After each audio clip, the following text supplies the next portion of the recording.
salaamaaleykum wa rahmatulah barakaatu ñu ngi amaat mbégte ak kontante di ànd ak yéen ci seen émission penco fii ci télévision Africa wala al alamiya tey nag ñu dellusiwaat ci thème bu am solo comme ni ñu koy faral di defee ànd ak sunuy invité yi nga xam ne dañuy ànd ak ñoom yenn ci ay thèmes yoo xam ne dañ koy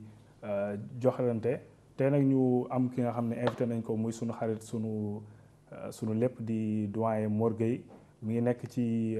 Université internationale University of Africa ci Khartoum mu nekk ci faculté sciences islamiques ci département doctrine et pensée islamique tey ñu invité ko nag ci benn occasion ci Cheikh Anta Diop nga xam ne suba le 7 février 2019 mu ñuy fàttali le 7 février 1986 ci la génnoon àdduna ñu jël thème bi tey war ko waxtaanee ànd seeg sunu gan Mor Gueye ñu ngi lay nuyu. salaamaaleykum wa rahmatullah monsieur Ibrahim Dione ñu ngi lay nuyu di la ziar di la fay sa nuyoo avant tout d'abord di am mbégte ak kontaante ci invitation bi nga xam ne invité ngeen ñu ko fii ci plateau Africa TV comme ni nga ko waxee invitation bi tënku ci koo xam ne ku mag la Sénégal di Cheikh Anta Diop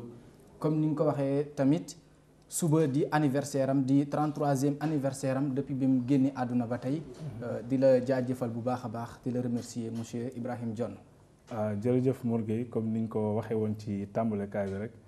Cheikh Anta Diop nekk koo xam ne benn personnage la yaakaar naa àdduna bi ñëpp xam nañ ko mais particulièrement Afrique nga xam ne am na lu bëri loo xam ne liggéey na ko ci mais Sénégal tamit demuñu ñu des ñu gis ne Cheikh Anta Diop boobu maanaam waruñoo toog benn bis. te duñu waxtaan ci moom moo waral tey ñu indi thème bi mu tombeek tamit suba ñu war a fête anniversaire am muy le 7 février 2019 Cheikh Mor Gueye bu ñu la doon wax Cheikh Anta Diop boobu noonu nga xam ne yaakaar naa kenn du ko umpale ci àdduna bi lan nga ñuy wax Cheikh Anta Diop boobu boo ñu ko doon jox d'une manière biographie am lan nga ñuy wax moom mooy kan. Merci beaucoup une fois de plus monsieur Dione. Avant ñoo dugg ci biir li nga wax domaine biographie de Cheikh Anta Diop dama doon solliciter ñu jël benn une minute de silence bu ndaw avant ñoo continuer pour màggalee ko ki nga xam ne mooy Cheikh Anta Diop. Voilà, merci beaucoup d'avoir accepté li nga xam ne bi sollicité nañ leen ko muy une minute de silence parce que Cheikh Anta Diop dafa nekk koo xam ne jaar na lu ne. Dans son cadre biographique mën nañ wax ne Cheikh Anta Diop nekk na koo xam ne de un orphelin la woon de père avant loolu moom mi ngi juddu en 1923 ci dëkk bu ñuy wax Ceytu ci région de Diourbel entre Ceytu ak Dakar mu ngi nekk 150 kilomètres léegi Cheikh Anta Diop boobu noonu bi nga xam ne bi juddu na ba am 4 ans. mi ngi juddu 27 ci la ko yaayam yóbbu fi nga xam ne bii moom mooy école arabe comme ni ñu ko xamee Sénégal.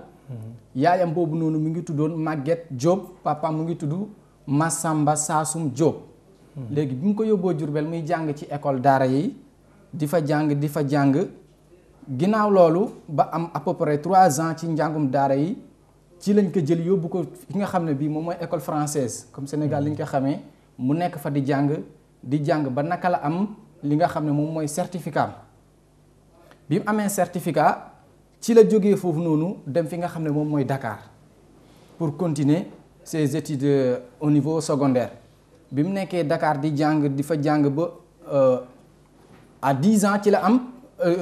10 ans boobu noonu ci la dem après 10 ans bi mu nekkee école primaire ci la dem fële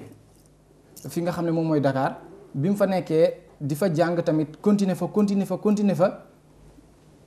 ci la dem ba en classe de 3e li nga xam ne bii gën a maa frappé ci Cheikh Anta Diop mu am foofu benn professeur boo xam ne aw tubaab la woon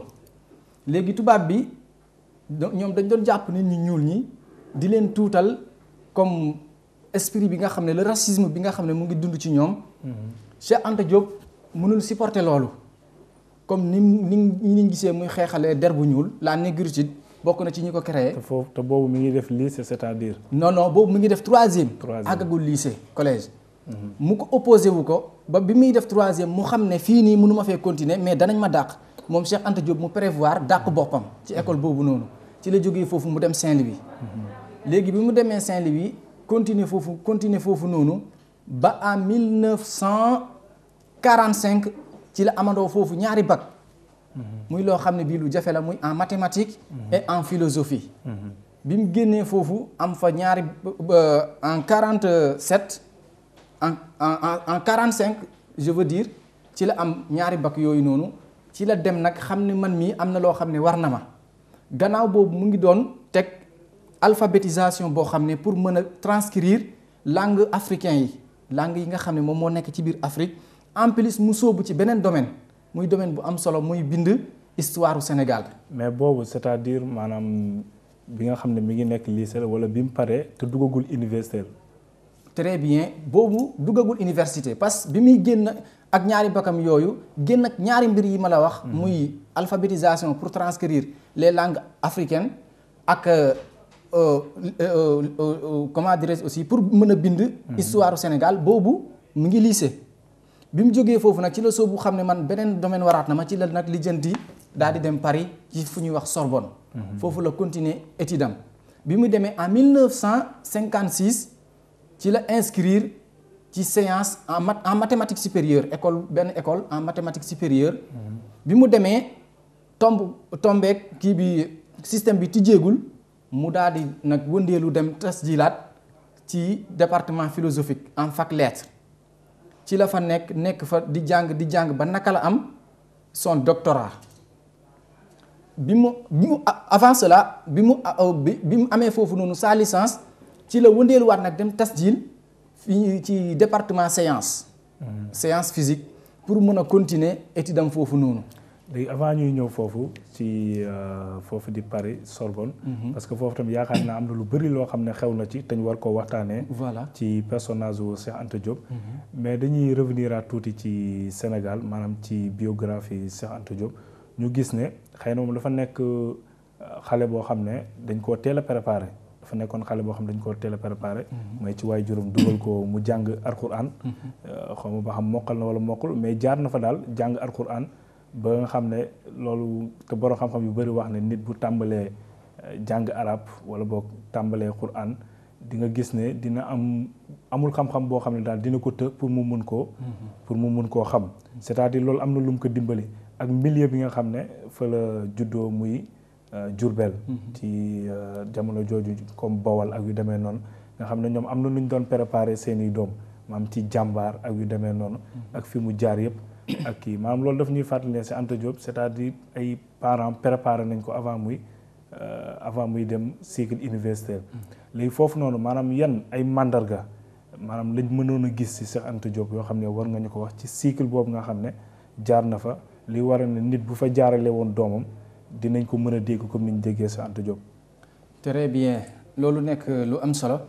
comme niñ ko jàngatee rek ci dundu bi sifa amma comme boo seetloo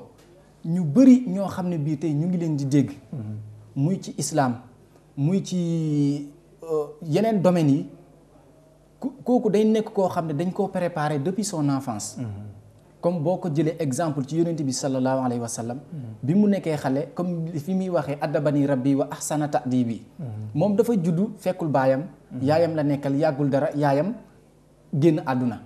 mu ànd ak maamam ay nijaayam yu demee noonu. Cheikh Anta Diop tamit bi mu ñëwee fekkul papaam. mu nekk loo xam ne bii lu diis la. mais yaayam tamit nekk koo xam ne bii jàmbaar la. mu xam ne sama doom bi am na lu war ci moom. mu jël ko yóbbu ko fi nga xam ne bii moom mooy daara. loolu nekk loo xam ne bii suñu mbaax la ñun sénégalais. ni mu ko mën a waxee. boo xoolee suñu maam yi ñi ëpp ci ñoom fekkeewuñu dunduñu seen baay ak seen baay wala bu ñu dundee ak ñoom yàgguñu seen yaay moom moo leen di jël daal di leen traité loolu nekk tamit mbaax goo xam ne. ci suñu yaay yi dañoo fonkoon seen bopp fonk seen doom liggéeyal seen doom ba seen doom bu accès dañuy xam bari yoon lañ koy teg mu mën a continuer daara ji nekkoon daara joo xam ne tamit daf doon yar nit tarbiya ko maadiyan ak maanawiyan mu nekk jàmbaar lu mu xuus mën cee jàll am xel xam tamit noonam bu taxawee nan lay mën a def ba mën a défendre ak moom kon jàngat nañ ne loolu amoon Cheikh Anta Diop amoon na ko ba noonu la defoon ba mën a xeex ak kooku nga xam ne moom mooy tubaab bi ba daal di koy bàyyeeg école am daal di intiqal dem feneen. ok jërëjëf Mbour Gueye ci leeral ñu ngi lay santaat bu baax di la gërëm mais ñu ñëw am foo junjoon sànq muy bi mu duggee université Sorbonne. bi nekk Paris maanaam nan la fa duggee woon c'est-à-dire dafa nekkoon moment boo xam ne Sénégal moom mooy envoyé ay kiiwam ay doom ñu dem jàngi fa wala kii wala moom moo def ay propre kiiwam ay propre moyenam ba dem maanaam c'est-à-dire. waaw voilà domaine boobu dina nekk domaine bu xaw a critique pour ñu wax exactement que état bi moom moo ko yóbbu woon foofu wala moom moo demaloon boppam mais de toute façon li ñu mën a synthétiser foofu mooy autant avec le système de la de l'orientalisation et de la christianisation da nga doon gis blanc yi dañ doon jël doomu africain yi parce que ñoom dafa am ñett yoo xam ne bi moom moo tax ñu doon jël africain yi di leen yóbbu ci seen dëkk yi wala ñuy ñëw ci suñu Afrique wala ci alamul islam yi muy benn dañ doon jàpp ne ñun amuñu aw ñàkk beneen bi feebar goo xam ne bii daawuñu faju beneen bi ñàkk xam-xam moom moo taxoon ñoom dañ doon bëgg a jël suñu doom yi yóbbu leen ci kaw daal di former waat seen xel yi comme ni ñu ko defee ci ñenn ñi ngir bu ñu ñëwee ñoom ñu mën leen a taxawal ngir ñu moom ñu mën a am li ñu bëgg mais loolu yàlla daf cee muccaloon Cheikh Anta Diop yàlla dogal na Cheikh Anta Diop xam nañ ne demoon na mais xamoon nañ ne temps boobu noonu dem ci ñoom la gënoon a yomb soit mu nekk état moo ko yóbbu woon soit mu nekk moo demal boppam mais de toute façon demoon na mais dem bi jamono boobu la gënoon a yomb. ok xam nga li tax ñu laaj question boobu parce que boo xoolee comme ni nga ko expliqué xam nga état bu la musaana yóbbu wala ñoom ñu ñëw yóbbu la am na fu ñu lay tënk loo xam ne maanaam seen service ngay dox c'est-à-dire même boo paree loo am xam-xam dañuy gis ne kii nii maanaam ñoom lay nekkal fi nga xam ne fa lay verser après xam-xamam ci réew bi nga xam ne fa la nekk léegi ñu ñëwaat si Sorbonne comme ni nga ko waxee comme ni mu fa nekkee woon yaakaar naa mu nekk fa ak ay borom xam-xam yoo xam ne Afrique lañ jógee ñu bëree bëri ñoo xam ne mën nañ ci tudd ñu bëri ñoo xam ne ci réewu Afrique soit Mali Burkina Faso Côte d'Ivoire ak yeneen réew mu nekk fa ak ñoom ba jotoon fa créer sax yenn parti yoo xam ne fa lañ ko créer woon xam naa di nga ci leeral lu bëree bëri mais si Anta Diop boo ñu doon wax nan la nekkee woon ci université Sorbonne ci wàllu jàngam ndax nekkoon na ku ñu ràññee wala ak yu demee noonu daal très bien loolu tamit mu nekk point bu am solo yaakaar naa Cheikh Anta Diop bu fekkoon ni bi nekkul ku ñu ràññee ci njàngam kon du jaaxal tubaab yi parce que dem na moom ba en 1951 bi mu paree pour doctorat am dugg ci projet doctorat am amul ku ko mën a ishraaf wala gars yi dañ ko doon xeex ndax système bi nga xam ne bi moom la doon xeexee ba créé fa bokk ci ñi nga xam ne bi créé nañ parti politique yooyu noonu ba comme ni nga ko waxee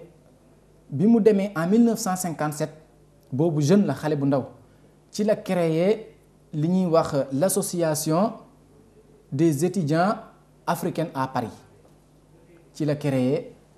mën nañ wax mouvement boobu nekkagul parti comme dañoo wax ne tepp moom mooy tax ak fi nga jëm ci la créé parti boobu noonu ba pare nag dugg ci yenn africains yi daal di dugg ci seen xel yi xamal leen ne kat yéen da ngeen war a lancer wu ci lan ci le système politique pour bu ñu àggee Afrique ñu mën a def foofu dara. ok c'est-à-dire moom am na loo xam ne moo ko poussé woon pour mu créer loolu maanaam lan ban façon moo leen poussé woon ñoom ba ñoom africains yi ñu gis ne ñoom war nañoo créer benn rassemblement boo xam ne wala benn parti pour am ci lu ñuy dox maanaam lan moo leen poussé woon. très bien li nga xam ne bii moom moo leen poussé woon rawatina moom Cheikh Anta Diop mi nga xam ne moo njëkk a créé loolu comme avant moo dem gisoon na tubaab yi ni ñu doon xoqatalee ñu ñuul ñi bi mu demee tamit loolu nekk fa li ñuy wax le racisme ak l'apartheid comme ni nga xam ne bii le président là de l'Afrique de l'Ouest de l'Afrique du Sud Nelson Mandela ni mu ko doon xeexee moom it noonu la taxawee doon ko xeexee noonu fas yéene benn nit ku xonq wala nit ku weex du leen féetee kanam ñoom ñu nekk foofu di ko jànkonteek ñoom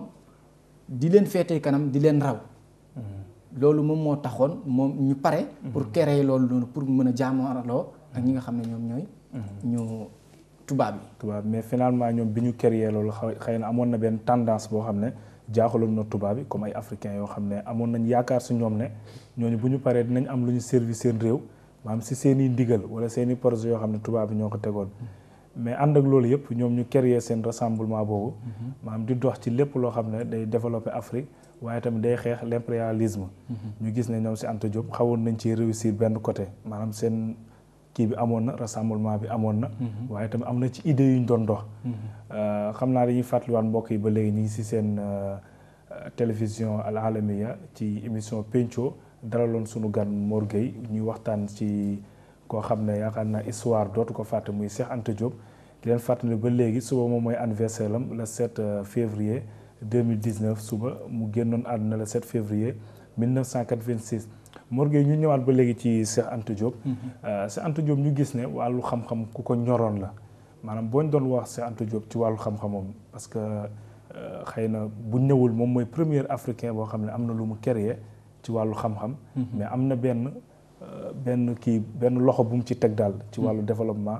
muy xam-xam wàllu science lan nga ñu mën a fàttali tuuti ci loo xam ne Cheikh Anta Diop am na lu mu ci kii woon amélioré woon ci wàllu science. très bien mu nekk lu am solo Cheikh Anta Diop boo ko xoolee da ngay xam ne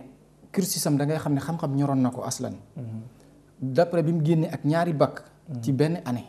la philosophie et la science les mathématiques. mu jóge ci les mathématiques bi mu demee France dugg ci li ñuy wax la science physique. ci biir loolu moom mi ngi doon def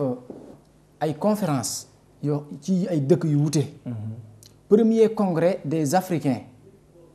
d'après guerre moom moo ko njëkk a teg gannaaw bi mu créé li nga association boobu ma la wax sànq. ci biir loolu ci la génnee ay téere comme lu mel ni ki Nation nègre et culture. ak yeneen ouvrage yoo xam ne ci la dem ba wax ne ci biir article bu mu bind muy wax ne. quand pourra-t-on dire d'une renaissance africaine c'est-à-dire moom mu ngi lijjante nan lay def ba gaa yi Afrique mën a dundaat comme le paravent d'après séance yi nga xam ne bii def na ko mu teg tàmbale di baxsu di gestu ci nit ku ñuul asloom fan la wala nit espèce nit asloom fan la jógee. ci la dem ba ñuy wax ne l'Égypte antique xam nañ ne l'Égypte antique moom moo gën a histoire am moom moo gën a yàgg ko yeneen histoire yi. mu ñuy wax foofu ne égyptiens yi nga xam ne actuellement ñoo fay dund seen xeesaay boobu noonu ñoom ñu ngi jógee ci ñun nit ñu ñuul ñi ci l'Afrique noire lañ jógee. ci benn étude yoo xam ne bii defoon na ko le test du mélanine lan mooy waral der bu ñuul bi. lan la ci mooy produit yi nga xam ne yàlla def na ko ba mu mën a couvrir nit ku ñuul ñu koy wax la mélanine. mu dem ba iktishaaf loolu. mu dem aussi ba wax ñu ne ci biir Afrique noire ci la nit ku ñuul jógee daa di peupler le monde par le détournement de Gibraltar et de Bering. ci la nit ku ñuul jógee. dugg fi nga xam ne bi moom mooy Amérique latine Amérique du Sud en plus en Asie yooyu yëpp mu nekk études yoo xam ne bi moom defoon na ko. ci biir loolu tamit bi mu dellusee ci la créer li ñuy wax le système de datation des archéologies c'est-à-dire système boobu noonu comme par exemple tey boo foroon benn yax nga yóbbu ko ci laboratoire am bi mu ngi ko créé en 1961 d'après bi mu ñibbee Sénégal en 1960 mu créé laboratoire boobu en 1963 ci la laboratoire bi pare ci la tàmbale ci la teg loolu noonu ba actuellement mën nañ wax ne moom mooy africain bi njëkk a créé laboratoire ci Afrique. aywa damay revenir à tuuti ci ginnaaw. mooy comme ci wàllu science nga xam ne Cheikh Anta Diop ràññeeku woon na ci lool. parce que du ñu fàtte ne comme anthropologue la woon. anthropologue. nga xam ne day gëstu ci wàllu science sociale. du jëm ci surtout nag comme humaine. science humaine nga xam ne lu ko yittaloon la lool. parce que yamul woon rek ci histoire bi mais tam anthropologie da si doon gëstu lu bëree bëri. te loolu ràññeeku woon nañ ko ci Cheikh Anta Diop. léegi foofu ñuy laaj maanaam comme théorie yi nga xam ne moom da koo tegoon ba nga xam ne léegi àdduna dox na buñ trouvé ne li mu waxoon. loolu am la maanaam Cheikh Anta Diop da koo jaraloon mu defoon ay tukki jaar ci Égypte ak yu demee noonu ba génnee genre théorie yooyu wala da koo jàng rek ak kiiwam def ay effort am maanaam ci ban moyen la sukkandiku woon ba wax théorie yi nga xam ne xamee woon nañ ko ci Anta Diop. très bien loolu tamit dañ ciy kontaan bu baax a baax parce que dañoo wax ne nit wala autant ak léegi dafa wute. nit benn mbir bu la ñoroon daf lay jaral nga def ci sa lu ne xam nga histoire dafa nekk loo xam ne dafa yàgg moom Cheikh Anta Diop loolu dafa nekk loo xam ne da ko jaraloon lu ne mu jaral ko mu def ay tukki yoo xam ne du jeex def ay conférence fu ne di def ay baxsoom def na ay conférence Yaoundé je dirais 2 reprises ñëw na Khartoum bii nii en 1900 si je ne me trompe vers les années 80 yooyu noonu ñëw na fii Soudan def fi benn congrès boo xam ne duré na à peu près 5 jours 4 jours dem na Égypte ci biir fuy yooyu noonu mu def ay découverte dugg ci laboratoire yi parce que laboratoire yi moom moo ko doon permettre bu demee laajte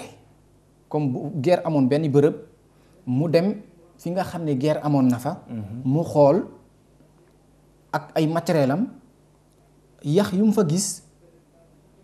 mu dem yóbbu ko ci laboratoire bi mu jox ko ci résultat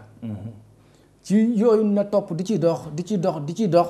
ba ñu découvrir ne nag ndekete doomu aadama ci Afrique la sosoo mooy li ñuy wax l'Afrique est le berceau de l'humanité loolu bokk na ci preuve yi nga xam ne Cheikh Anta Diop dëgëral na ko ba wax tubaab bi ne nag ñun nit ñu ñuul nag ñun ñooy seeni maam lii bokk na ci li nga xam ne bii Cheikh Anta Diop injaaz na ko waaw comme ni nga ko waxee rek c'est-à-dire Cheikh Anta Diop moom comme théorie parce que bëri na ñoo xam ne dañoo ñëw di doon critiquer théorie Cheikh Anta Diop bi te théorie souvent du bokk ak loo xam ne comme nit ñi dañuy ñëw rek wax nii mais dafa bokk ay la jël dem wàcc ci terrain bi comme décès yi nga xam ne parfois day am nga wàcc ci terrain bi jël ko dem natt ko ci say laboratoire ba gis résultat c'est-à-dire su boobaa say théorie dina neex a présenter mais tam aussi pour critiquer ko dina jafe trop comme ni nga ko waxee rek ci Cheikh Anta Diop mais ñuy dellu si waat tuuti parce que boo xoolee comme théorie yi ma lay wax bëri na ñu ko doon critiquer ba yu bëri xewoon si ba boo demee Égypte comme ni nga ko waxee am na ay théorie yoo xam ne waxoon na ko fa ne comme ñoom ay nit ñu ñuul lañ woon ak tamit boo xoolee mu doon différencier entre Sénégal ak Soudan surtout Soudan Sud aywa comme Soudan Sud nga gis ne lu bëree bëri am na théorie yu mu ci waxoon xam naa balaa ñuy ñëw ci foofu dañuy dugal publicité incha allah su ko defee ñu dellusiwaat ci sunu programme.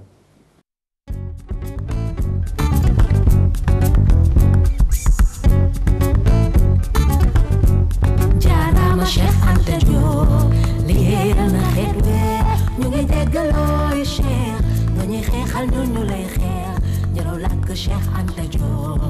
liggéeyal na xeet wi ñu ngi déggalooy Cheikh nga ñuy xeexal ñu lay xeex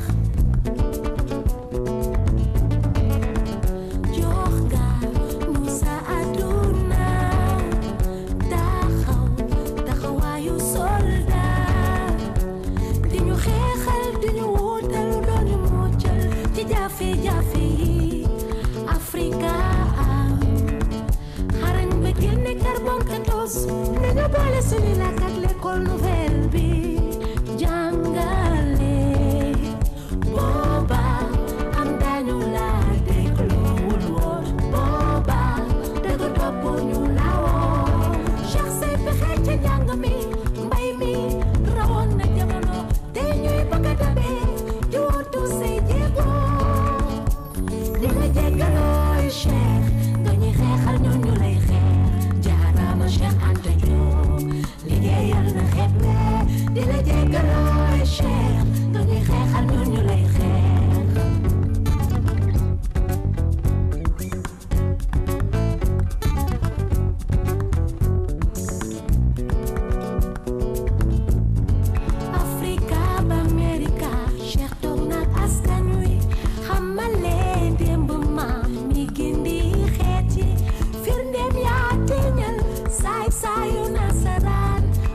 wàccoon liggéeyu maam wër di wax leneen te ñoom ñëpp roote Égypte fa xam-xam yàlla koy booba am dañu la dégluwul woon booba dëgg topp ñu la woon gën a xam suñu bopp tax nga bëggoon ñu booloo dañu woon jàll bay am ci ñun yoon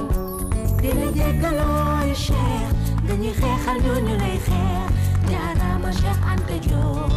liggéeyal na xeet wee dina jéggalooy Cheikh dañuy xeexal ñu lay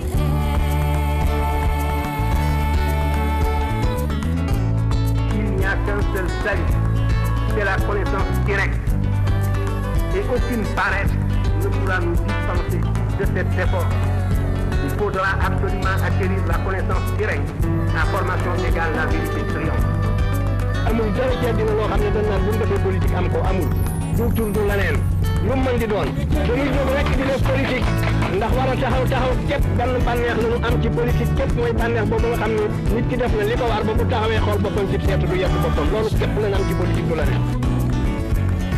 yàlla na jagle Cheikh war nañu xam kuy Cheikh ñu jàppalooy Cheikh ñu xeexal ñu lay xeex ñëpp bay doxee di Cheikh ñu yóbbu fu sore jàppalooy Cheikh ñu xeexal ñu lay xeex bàq naa mbër mi ku leeru ci moom doo daanu jàppalooy Cheikh ñu xeexal ñu lay xeex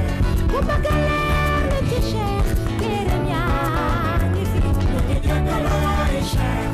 ñu xeexal ñu lay xeex borom xam-xam bu mag ba Théophile Obenga doon na Cheikh jàppalooy Cheikh ñu xeexal ñu lay xeex laati docteur Yoro Si xeexal na Cheikh waaw ginnaaw bi nga xam ne jëloon nañ sunu xaajal dellusiwaat si émission Pencco ci émission ci Sen Al Alamiya dellusiwaat si sunu gan di Mor Gueye nekk ci Université internationale d'Afrique ci faculté sciences islamiques département pensée islamique ñu dalalaat ko si suñu émission doon waxtaanee benn personnage bu am solo di Cheikh Anta Diop war a tolloog suba di anniversaire am le 7 février 2019 Mor Gueye comme ni ñu ko waxee woon sànq si suñu débat bi maanaam Cheikh Anta Diop mu bokkoon ci théorie mi yi nga xam ne defoon na ko yenn théorie yu mu indi woon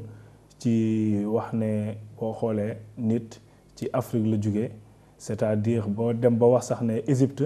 même boo xoolee ñoom seen cosaan nit ku ñuul la woon dañu ñuul woon ba léegi boo demee Égypte da ngay gis ne daanaka ñu xees ñi ñoom ñoo ëpp Égypte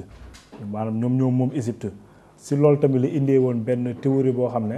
muy wax diggante entre relation bi Sénégal am ak Soudan bay wax ne am na benn xeet ci Sénégal comme lu ci mel ni séeréer nga gis ne séeréer mi ngi jógee ci sud Soudan ba boo xoolee am na yenn màndarga yu mu joxe woon seen njoolaay boo xoolee njoolaayu séeréer da ngay gis ne dafa ndróog njoolaayu sud Soudan ba boo xoolee seen seen taxawaay xool seen couleur yi maanaam seen der bu ñuul jàmbaar ji ak yu demee noonu mu mel ay théorie yoo xam ne bi mu ko waxee woon yàgg na mais li jamonoy dox ñun ñi ñëw Soudan sax xaw a gis Soudan si da ngay gis ne dañoo xaw a ndróog séeréer yi mais genre théorie yooyu nga xam ne ñu bëri dañ ko doon critiquer te tey mu nekk loo xam ne nit ñi gëm nañ ko léegi loolu foofu boo si doon am loo ci développé loo ñu ci wax très bien mu nekk loo xam ne am na solo di la remercier waat gannaaw bi ñu jàllee facile ñëwaat ci suñu plateau mu nekk lu am solo Cheikh Anta Diop dafa teg ay théories yu bëri yoo xam ne gars yi dañ ko doon bañ mais finalement dañu koo nagu ndax nit looy bañ dara bu yàggee nga topp ko di nga dem ba xam ne lii dëgg la te dëgg rek moom mooy dëgg Cheikh Anta Diop nekk koo xam ne ci biir étude am dafa defoon quelques études comparatives au niveau linguistique et au niveau corporel avant ñoo dem ci au sud du Soudan ba nañ dugaat Égypte tuuti parce que bu ñu nee Égypte rek wala Soudan mën nañ wax ne moom moo lëmbee Afrique yëpp autant kon bu ñu nee Égypte ne Soudan ne Sénégal ne Mali lépp ci biir Soudan la ci biir foofu moom dafa demoon yenn ci étude linguistique bi am na yenn mots yoo xam ne bii ci wolof la jógee yenn mots wolof yoo xam ne bii lu mel ni ki an boo jëlee le mot an bi firi an mbalit bu mbalit tey boo demee ci la langue antique de l'Égypte day coïncider ak seen mot boobu noonu ak yu demee noonu yëpp mu nekk loo xam ne bii ñoo bokk même prononciation ñoo bokk même li ñuy firi kon loolu nekk preuve yoo xam ne preuve bu leer la ay théorie au niveau des lèvres aussi ci domaine lèvre africain nit ku ñuul ak au niveau de l'Égypte antique mu def ci ay études yoo xam ne da ngay xam ne lii moom moo ko waxoon te am na même chose y a pas de distinction kon bu ñu nee tamit au niveau du Sénégal séeréer mu ngi jógee ci Soudan du Sud kon kooku tamit day nekk loo xam ne dañ ko war a gëm parce que joxe na ci ay théorie comme ni mu ko waxee ci njoolaay bi ci ñuulaay bi ci forme kanam gi au niveau bët yi yooyu noonu yëpp da ngay xam ne lii am na ndax moo waxoon lee te lii tamit def nañ ci ay preuve ay gestu ba xam nañ ne lii lu am la te foofu sax da doon wax ne comme jamono boo xam ne comme ñu mën a gëm ne soit Sud Soudan ñi fay dund ñoom ñoo jugee Sénégal wala Sénégal ñoo fa jugee mu ne dañ koy nattee si comme soit xam nga buñ daan aji day am ñuy romb côté kii ñu koy tee si côté Sénégal dem wala côté Soudan dem léegi nag boobu séeréer yi ñoom dañoo bëggoon dem comme di dem ci dëkk yi di voyager ak yu demee noonu fax ñëwaale Sud Soudan tagaale fa biñ fa tagee nag ba commencé jur fa ay njaboot mu xaw a nekk benn indi boo xam ne dafa mujj des gars yi nakat non Soudan yi bi ñu doon jaar Sénégal daan dem si lañ jaaraale côté comme from comme ay Sine Saloum côté Bawal desaale fa séeréer kii mujj fa juddoo léegi comme genre kii différencier boobu nga xam ne moom indi woon na ko comme théorie la rek te am na ñu bëri ñoo xam ne xëy na gëmuñu ko mais ku mel ne Cheikh Anta Diop nga xam ne daanaka théorie am day am fu mu ko teg ci xam-xam ci dem gëstu ak yu demee noonu mais loolu dañuy gis ne jaar-jaar yi mu def ak laboratoire yi nga xam ne créé woon na ko pour mun a kii pour mun a cosaanal li nga xam ne xam-xam bi nga xam ne moom lay woote woo wala théorie bi mun koo cosaanal ci kii cosaan gu leer dañuy gis ne kon foofu mu nees na koo gëm mu nees na gëm ne soit séeréer moo jugee ci Sud Soudan wala boog soudanais yi ñoo mujj des Sénégal nekk fa ay séeréer très bien mu nekk lu am solo c'est-à-dire mën nañ jàpp ne boo xoolee séeréer yi ñoo doon dem wala Sud Soudanais yi ñoo doon ñëw loolu damay jàpp ne son importance est peu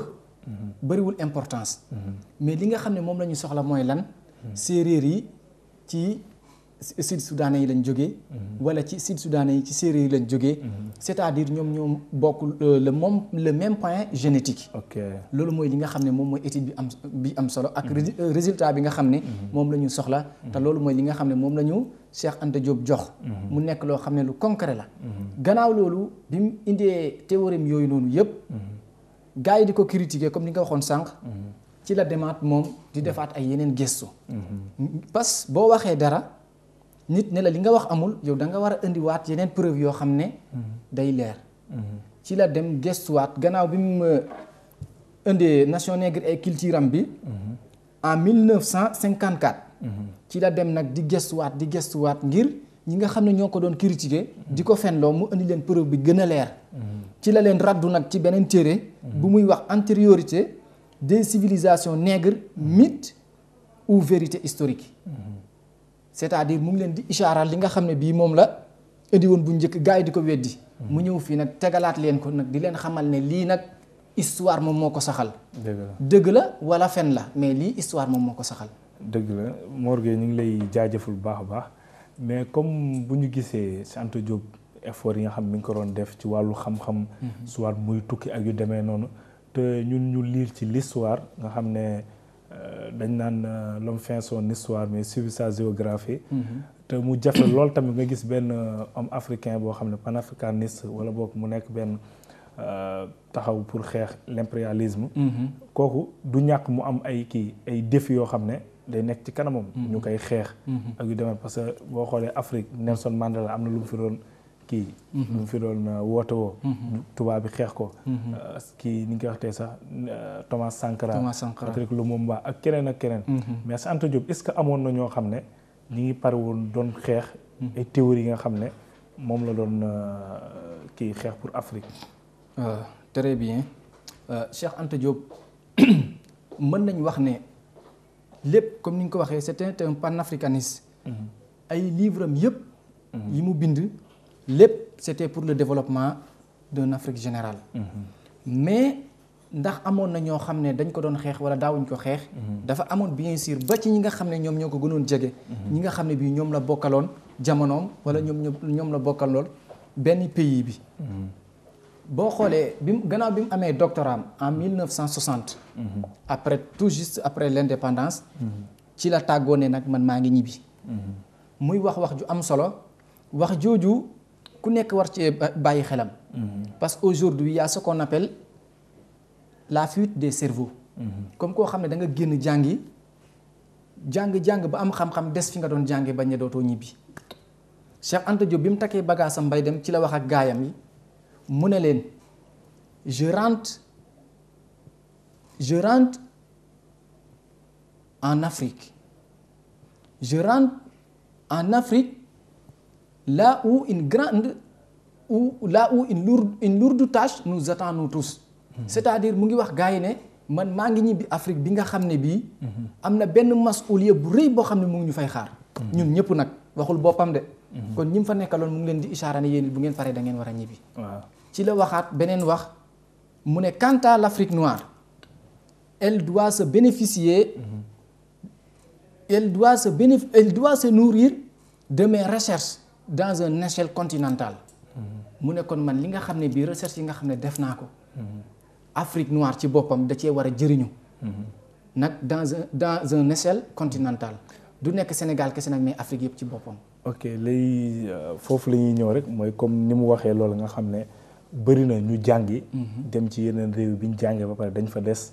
wala ñoo xam ne seen xam-xam dañoo toog fi ñu toog teeku mais Cheikh Anta Diop comme ni nga waxee ànd ak xam-xamam bu rëy. wala effort yi nga xam ne defoon na ko ci xeex pour xam-xam mun a dund nit ñi mën ko kii est-ce que xeex boobu noonu mu ko doon xeex maanaam nan la ko indee Afrique c'est-à-dire da ko waxoon noonu rek ñëw tëdd nelaw wala da koo bind bàyyi wala bi mu ñëwee Afrique am na yenn effort yoo xam ne def na ko ba nit ñi xam ne kat moom li mu doon wax bi muy nekk fële bi mu ñëwee Afrique kii na ko réaliser na ko. très bien mu nekk lu am solo moom bi mu ñëwee sur le coup ci la tàmbale appliquer li nga xam ne moom mooy liggéeyam. liggéeyam mooy lan mooy fexe dugg ci terrain bi jeunesse su Afrique bi mu def ci seen bopp li nga xam ne moo nekk ci moom. autant da nga doon gis à l'université de Dakar. avant moo tudd université Cheikh Anta Diop c'était l'université de Dakar. cadre yu bëri dans l'Afrique de l'Ouest ou même dans l'Afrique d'une manière générale. fa lañ leen doon former fa lañ doon ñëwee. moom bi mu ñibbisee en 1961. moom Cheikh Anta Diop ci la tàmbale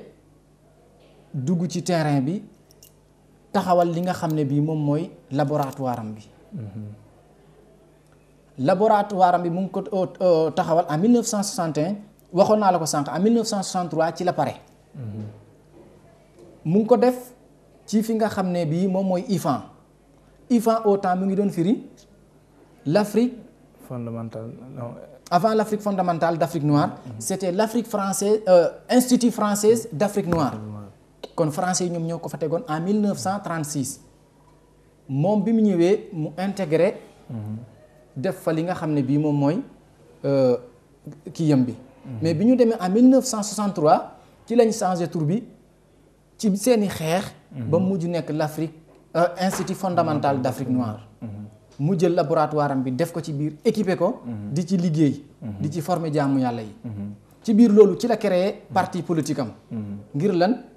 parti politique bi mu ngi ko tuddee woon. bloc des masses. avant bloc des masses africaines. créé na beneen parti si je ne me trompe. la RND.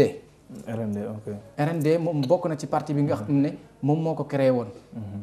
boobu sentir na ne. ki nga xam ne moom moo fa nekkoon au temps le président il a bafoué totalement l'indépendance de l'Afrique mais kooku nekk ci ñi nga xam ne dañ ko doon xeex moom muy jaamarlu ak moom ba yàggul ci la le président Senghor daa di fexe ba partem boobu noonu mu tas ko ci biir loolu ci la nekk tamit ba Senghor doon ko proposer ay postes ministériels foofu noonu sax maanaam bëgg naa fa dugg parce que dañoo seetlu ñi nga xam ne c'est-à-dire dañoo nekk Afrique nekk ay leader wala boog ay panafricaniste am xam-xam moo xam dañoo am xam-xam moo xam dañuy xeex ngir seen réew dañuy gis ne souvent ñoom maanaam du yàgg rek mais dañuy dugg ci biir intégré wu ci wàllu parti politique maanaam lan mooy relation entre borom xam-xam yi nga xam ne yaakaaru Afrique lañ ak politique parce que ñoom dañuy gis ne politique Afrique day salte lool mais ànd ak loolu yëpp ñoom ci biir politique bi dañ ciy duggaale intégré ko ak seen xam-xam bi nga xam ne moom lañ bëgg a veiller ci population bi xam nga dafa am benn citation buy wax ne les malfaiteurs ne détruisent pas le monde mais ce sont ceux qui les laissent faire qui le détruisent bu fekkee ne bii ci biir dawla bi dafa am benn groupe boo xam ne dañu fa nekk di doxalee nu leen neex di sàcc alalu réew mi par exemple di jalgati di jël yoo xam ne bii naka sudul noonu di dundee li nga xam ne population bi moom lañ soxla duñu ko def yow nga ne man nit ku baax laa man par exemple diine laa jàng wala man am naa sama xam-xam man du ma ci dugg damay mel ni moom kon yow yaa ngi participer ci yàq réew mi moo tax Cheikh Anta Diop bi mu ñëwee gis système boobu noonu mu dugg ci ci le système politique pour défendre li nga xam ne moom mooy l'intérêt de la population mais avec tout cela le président moom moo ko féetee woon kaw da koy xeex da ko suuxal mu créé lu tolloog 3 partis politiques yoo xam ne saa yu ko créé 2 yëpp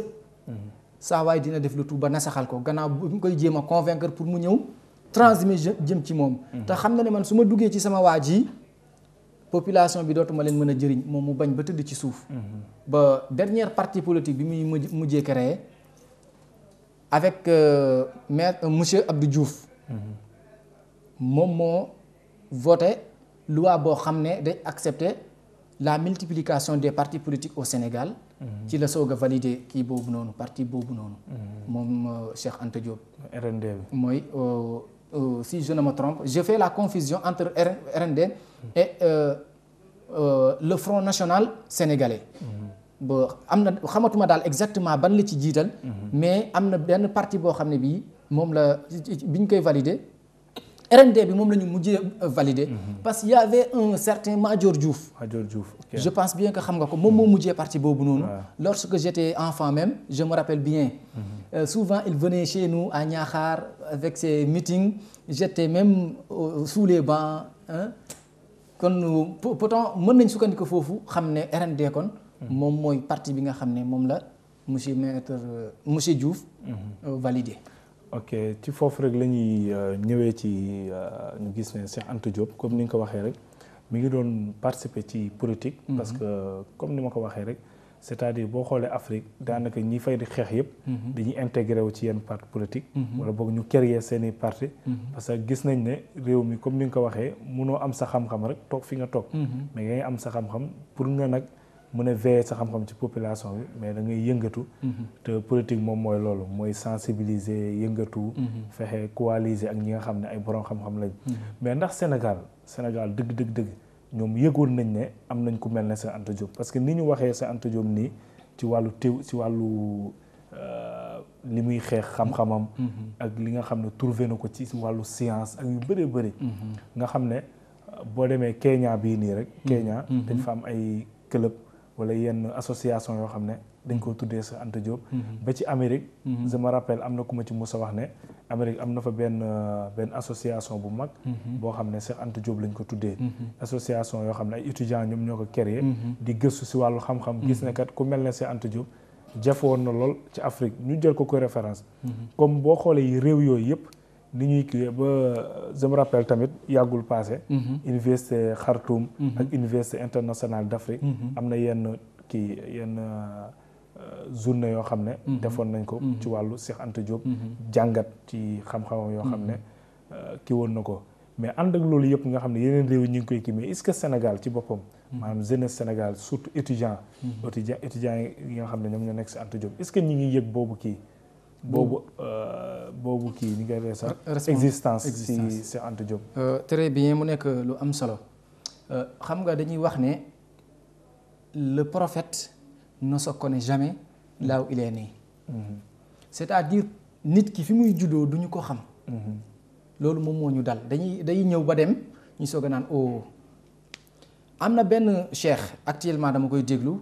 cheikh bu mag la Sénégal mu ngi tudd Mouhidine Samba Diallo. kooku tamit aalim la ci ulamaawu Sénégal yi mais moom it dafa nëbbatu. mu ngi wax ne am na benn at moom ak Cheikh Anta Diop ñu ànd def benn tournée. ñëw na Soudan après ci lañ dem Éthiopie ci benn montagne bu mag ñu yéeg foofu noonu. Cheikh Anta Diop wax ko ne ko ci waa Égypte bu ñu ma joxoon montagne bi ma defal leen ci courant boo xam ne Afrique dootuñu soxla courant ba ilaa yow mi diin mu ne ko yow montagne yi nekk Sénégal mënoo leen koo defal yow nga ñëw Égypte fii bëgg leen defal loolu te montagne yaa nga Sénégal ëpp courant mu ne ko loolu day bëgg naa ko def mais lan la proposé naa ko Senghor mais moo ma ko tere kon loolu tamit bokk na ci ñi ko doon xeex. beneen bi mooy xam nga nit bu la féetee kaw te yow nga ëpp ko martaba nga ëpp ko xam-xam moom mu féetee la kaw dalay joggi à chaque fois. mën nañ jàpp ne Cheikh Anta Diop loolu moo ko daloon te autant gars yi nanguwuñu woon moom mu véhiculer message am. te aussi beneen aussi dafa nekk koo xam ne dafa teel a génn àdduna. je dirais à 62 ans la génn àdduna. loolu bokk na ci li nga xam ne bii moom moo tax Cheikh Anta Diop ni ñu ko waroon a xamee. xamee wuñu ko même au niveau de Égypte bi nga wax au niveau de Yaoundé au niveau de Niamey au niveau des États-Unis yaa ngi wax foofu benn association bu am solo je dirais que association boobu ça a été créé même le temps de Cheikh Anta Diop. parce que am na benn instant mu def fa ñu invité ko fa mu def fa benn conférence Martin Luther King recevoir na ko ci jamono boobu noonu gars yi jox nañ ko plaque boo xam ne plaque buy raaya bu am solo au niveau de de son influence dans le monde kon mën nañu wax ne association boobu tamit association bu am solo la kon ñun même fekkewuñu Cheikh Anta Diop que jeunesse. mais war nañu li nga xam ne bàyyil nañu ko ginnaaw ñu topp ci. waaw comme li nga xam ne bàyyil nañu ko ginnaaw ñu topp ci yaakaar naa loolu ñi siy joué mooy comme dëkk yi nga xam ne da ngay dem ba léegi am ñuy des si ñoom parce que Afrique ñun dañoo xaw am problème boobu lan moo tax boo xoolee université Afrique yi maanaam ñi ñuy jàng ci wàllu philosophie ay Descartes la ñuy jàng ay wàllu kii Aristote. ay ni ñu koy wax tey sax Socrate. yooyu rek la ñuy jàng te ñun boo xoolee am nañ ay leaders yoo xam war nañ leen mën a jàng. Université Anta Diop est-ce que seen programme boole nañ ci Cheikh Anta Diop te pourtant dafa gëstu si wàllu kii anthropologie ak ci wàllu histoire. luy jëm ci wàllu philosophie. ñu gis ne yooyu yëpp da cee gëstu mais doo gis ñu boole ko si suñu programme parce que pour ñun ñu xam wala boog génération bi nga xam ne. moom mooy ñëwaat pour mu xam Cheikh Anta Diop. am du yam rek ci téere yi nga xam ne bind na ko bàyyi mais dañuy jël lenn ci ay théories yoo xam ne defoon na ko boole ko ci suñu programme soit suñuy xale di ko jàng ba bu ñu màggee fekk ko ci université yi ñu koy jàng parce que loolu tamit moom mooy tax kooku duñ ko mën a fàtte mais bàyyi ko nii rek nga xam ne yeneen réew yi dañ ciy jariñ c'est-à-dire loolu du kii te man néew na lool ma gis Sénégal ñu taxawal benn programme ñu ne Cheikh Anta Diop la ñuy delloo njukkal ak yu demee noonu kon ñun am nañ ci part de responsabilité trop te nga junj tam lu am solo est-ce que mun nga ñu jox Sénégal ñoo xam ne xëy na yaa ngi gis ne ñi ngi taxawaayu Cheikh Anta Diop moo xam si seen xam-xam parce que yaa ngi ñu souligner Samba Diallo ñu Samba Diallo wàllu physique macha allah da cee ay trop te parfois da ciy génne yenn théorie te kooku tamit ñu état mi ngi koy seetaan mais est-ce que mun nga ñu jox ñeneen ñoo xam ne xëy na ñii nii même bu ñu nekkul ñu Cheikh Anta Diop jàngal mais ñi ngi ci tànku Cheikh Anta Diop soit ci wàllu politique bi la wala soit ci wàllu xam-xam bi macha allah loolu dina nekk loo xam ne bii lu am solo la muy domaine bi nga xam ne bii wax nga ko est-ce que mën nañ génnee Sénégal ci ñoo xam ne genre boo xam ne comme genre Cheikh Anta Diop bi mën nañ wax ne dana jafe lool actuellement dana jafe ki nga xam ne bii mun naa la ko wax parce que kooku moom dama ko suivre à chaque fois mooy ki ma la wax léegi muy le professeur Mouhidine Samba Diallo boobu noonu. am na téere boo xam ne mu bind na ko publier na ko. mais mi ngi ciy wax yu am solo. parce que moom il a fait les comment dirais-je la cosmologie. Il a fait les études géographiques. Il a voyagé comme Cheikh Anta Diop ànd na ak Cheikh Anta Diop. dem na fu ne moom ci biir yi waxam maa ngi dégg muy wax ne woon na Sénégal depuis 40 ans mu ngi leen wax ne. Sénégal am na fer. am na cuivre. am na gaz. am na pétrole. te léegi trouvé nañ ko. instant yi lañ ko soog a trouvé te moom waxoon na leen ko gars yi neenal ko. kon suñu boroom xam-xam yooyu ñoom léegi nga xam dañuy am xam-xam boobu ba pare. di ko wax duñu leen farataal. wala duñu leen jox gëdd. da ngay gis ci ñoom. dañuy préférer léegi toog noppi. comme dañuy mel ni ñu découragé. mais loolu du am sax parce que léegi boo xoolee comme génération bu bees bi. voilà ñu ngi gis comme ay jeunes yoo xam ne. dañoo engagé bu bëgg seen réew. très bien mën nañ ci souligner ñu bari ñoo xam ne comme Samba Diallo bii nii nga lim. ci wàllu politique bi tamit boo duggee da ngay gis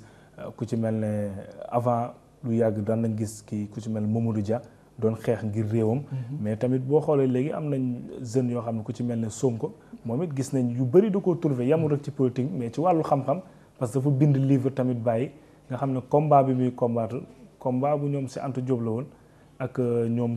ñoom Nelson Mandela si seen yenn réew ak yu mel noonu xam nga yu mel noonu sarganee ko tamit. dafay xaw a doy waar daal. très bien xam naa dañuy tënkal rek lan la ñuy xaar ci Cheikh Anta Diop en tant que génération bi nga xam ne ñu ngi lay déglu tey ànd ak li mu def yëpp parce que ñu ngi ñuy signal ne sunu temps bi jeex na. mais lan nga ñuy tënkal rek ci génération bi nga xam ne. ñoom ñoo lay déglu. nga xam ne ñi ngi rêvé. pour mel ki nga xam ne moom mooy Cheikh Anta Diop. très bien comme ni nga ko waxee tënk ko comme dañuy wax ne avec le réveil national. actuellement da ngay sentir ne sànq bi ma waxee tudd le professeur Samba Diallo. kooku d'une manière particulière la. mais boo jëlee tey d'une manière générale. avec le réveil national. da ngay gis ni jeunesse bi yëpp. tey dañoo comprendre kan moo nekkoon Cheikh Anta Diop. Cheikh Anta Diop lan la fi bàyyi lan la doon xeex ñu koy xoqatal ñoom kon lan lañ war a doxee. ci politique bi social lépp. ñun dañoo war a gëm suñu réew. taxawu suñu réew comme ku mel ni ki nga xam ne bi wax nga ko Sonko. gis naa ci ñu bari ñoo xam ne bii pare nañ tey ngir joxe seen bakkan. ngir Sénégal jëm kanam. te loolu gëm naa ne nekkul Sonko kese donte moom mën nañ wax ne. parmi les leaders clés ñoo xam ne dañoo pare pour liggéeyal Sénégal ci la bokk. ak ñeneen. bokk nañ ci yeneen association yoo xam ne mën nañ ca citer ñoo xam ne. ñoom dañoo pare. am nañ association yoo xam ne ñu ngi ci suuf tey di liggéey. ngir lan le bien-être du pays. du Sénégal. voilà li ñuy xaar ci jeunesse bi tey. mooy ñu fexe xam kan mooy Cheikh Anta Diop. ñu mën a dox ci li nga xam ne moom la fi bàyyi woon ñu téye ko sànq yaa ngi wax ju am solo pour tënk. le programme. à l'université lañ koy jàngee de Cheikh Anta Diop. mais dañuy wax ne nit pour nga tarbiya ko il faut mu nekk ci xaleem.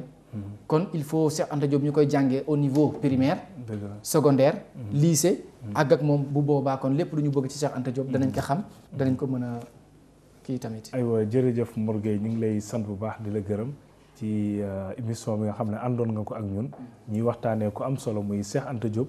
nga xam ne yaakaar naa àdduna bi kenn dootu ko fàtte. ci xam-xamam. ci engagé wam ak bëgg réewam nga xam ne li mu jàng yëpp dafa ñëwaat ci réewam def ko fii ci Sénégal xeex ko waaye tamit bind ko bàyyi kon loolu comme ni nga ko waxee rek jar na ñi nga xam ne ñooy génération bii ñëw ak ñun ñu bàyyi ci xel bu baax a baax mbokk yi li moo nekkoon seen émission penco fii ci seen Al Alamiya doon amal émission ci benn personnage boo xam ne àdduna bi dootu ko fàtte muy Cheikh Anta Diop te suba war a nekk anniversaire am le 7 février 2019 lii moo nekkoon émission bi di leen jaajëfal bu baax xam naa di leen jox di daje ci yeneen i émission yi nga xam ne war nañ ko amal ak yeneen i gan salaamaaleykum wa rahmatullahi wa barakaatu. Hommage à Cheikh Anta Diop. Cheikh, salut. Salut à ton courage, à ton combat, à ton parcours. Cheikh, t'as conquis nos espoirs et effacé nos ignorances. Ton héritage intellectuel libère l'Afrique noire, sa diaspora, docteur, chercheur, face à la mer Blanche, face à toutes sortes d'égoïsmes intellectuels, tu oses pointer du doigt l'ennemi commun affrontant ta peur. Tempête et orage, menant dignement le combat de tes recherches, un savoir transmis arrive enfin dans les mains de tes héritiers, partant d'Égypte noire aux Arabes, remontant vers la migration civilisatrice d'Europe. Cher, mention honorable, le soleil brille et rayonne toujours sur ton travail. Cher, ton héritage est conservé, perpétué par la nouvelle génération. Cher, ta sagesse nous console, nous guide vers la mer chaude. Cher, même si la puissance de nos pirogues ralentit, on finira par y arriver. Nous, Sénégalais, sous nos galets, enfants d'Afrique, l'homme de ton personnage nous tire vers le haut. On nous connaît de sang-froid, t'as prouvé justifier nos traces historiques, mais aussi celles des autres qui sont à la recherche de leurs histoires. Tu es un panafricain confirmé, incontestable.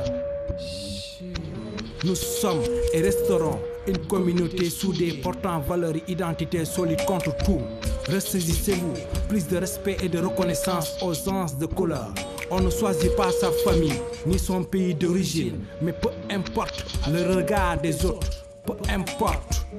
Ton aventure a rajeuni, civilisé l'humanité toute entière. Nous travaillons, travaillons, travaillons pour mieux vous accueillir demain. Vers le pays de la Teranga, Cheikh Anta Diop est retourné au Sénégal, le résistant du savoir. Le monde exige de nous des idées. Ta révolution intellectuelle a éclairé notre passé, notre présent et notre futur. Black Soul affaibli, condamné par vos propres élites. Mais quelle exception avec ta grandeur chère.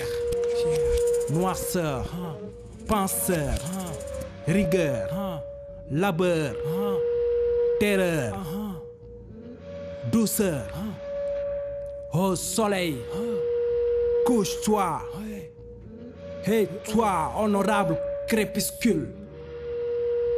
renverse-nous le jour. Le Renoir exploité, sa justice d'égalité persécutée par l'esclavagisme arabe, piétiné, refoulé en Afrique. On voit comme tout est fermé. Vos frontières, vos maisons, vos mentalités radicalisées.